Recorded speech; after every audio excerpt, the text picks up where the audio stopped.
আসসালামু আলাইকুম। এবিসি প্রোগ্রামে আপনাদেরকে স্বাগতম। আজকে আমি আলোচনা করব কিভাবে সমীকরণ গঠন করে পিতাপুত্রের অঙ্ককে সমাধান করা যায়। শুধু পিতাপুত্রের অঙ্কই নয়, আপনারা চাইলে যে কোনো অঙ্ককেই সমীকরণ গঠন করে সমাধান করতে পারবেন। তাহলে আমরা একটু প্রশ্নটা পড়ে নেই। পুত্রের বর্তমান বয়স x, পিতার বয়স পুত্রের বয়সের 4 গুণ এবং তাদের বর্তমান বয়সের সমষ্টি 45 বছর হলে পিতা ও পুত্রের বর্তমান বয়স কত? তাহলে আমরা প্রশ্ন থেকে দেখতে পাচ্ছি পুত্রের বয়সটা চলক আকারে দেওয়া আছে এবং পিতার বয়সের সাথে পুত্রের বয়সের একটা সম্পর্ক দেওয়া আছে। তাহলে আমাদেরকে সমীকরণ গঠন করার ক্ষেত্রে প্রত্যেকটা কাজ ধাপে ধাপে করতে হবে। তাহলে আমরা একটু করে করে বোঝার চেষ্টা করি যে পুত্রের বর্তমান বয়স x এবং পিতার বয়স হচ্ছে পুত্রের বয়সের 4 গুণ। তাহলে আমরা এখানে দেখতে পাচ্ছি পুত্রের বয়সটা হচ্ছে x আর পিতার বয়সটা হচ্ছে পুত্রের বয়সের 4 গুণ। তাহলে x এর 4 গুণ। তাহলে x এর 4 গুণ কত? x এর 4 গুণ হচ্ছে 4x। তাহলে 4x, x কে 4 দ্বারা গুণ করলে হবে 4x। তারপরের কাজ কি? এবং তাদের বর্তমান বয়সের সমষ্টি হচ্ছে 45 বছর। সমষ্টি মানে কি? সমষ্টি মানে হচ্ছে যোগফল। তার মানে পিতা এবং পুত্রের বয়সকে যদি আমরা যোগ করি তাহলে কত পাবো? 45। তাহলে পিতা ও পুত্রের বয়সকে যোগ করলে কত পাবো আমরা? সমান সমান 45। আশা করি এটুকু আপনারা বুঝতে পারবেন।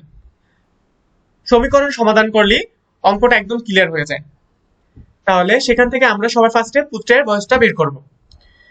তাহলে এখানে হচ্ছে একটা x, এখানে হচ্ছে 4টা x। তাহলে কয়টা x? 5টা x।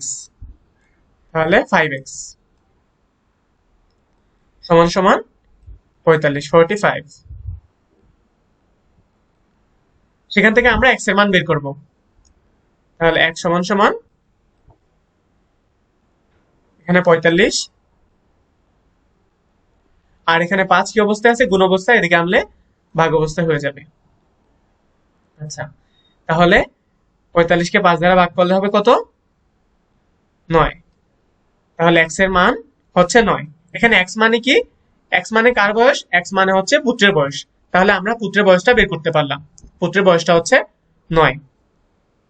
আবার আমরা জানি পুত্রের বয়সের সাথে পিতার বয়সের একটা সম্পর্ক আছে। পুত্রের বয়সের সাথে পিতার বয়সের সম্পর্কটা হচ্ছে পিতার বয়সটা পুত্রের বয়সের 4 গুণ।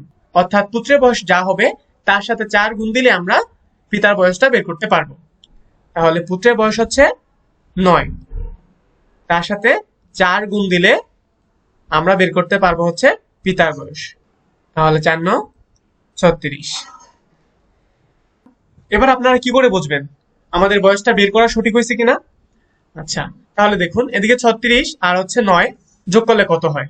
36 আর 9 যোগ করলে হচ্ছে 45। তাহলে আমরা যদি পিতা এবং পুত্রের বয়সকে যোগ করি তাহলে কিন্তু 45 হচ্ছে। তার মানে আমাদের অঙ্কটা হয়ে গেছে। আমার মনে হয় আপনারা বুঝতে পারবেন। আশা করি ভিডিওটা কারো না কারো উপকারে আসবে। যদি উপকারে আসে তাহলে ছোট্ট করে একটা লাইক দেন। আর এরকম ভিডিও সবার আগে পেতে চাইলে আমার চ্যানেলটাকে সাবস্ক্রাইব করে পাশে থাকা বেল আইকনকে বাজিয়ে দিন। আল্লাহ হাফেজ।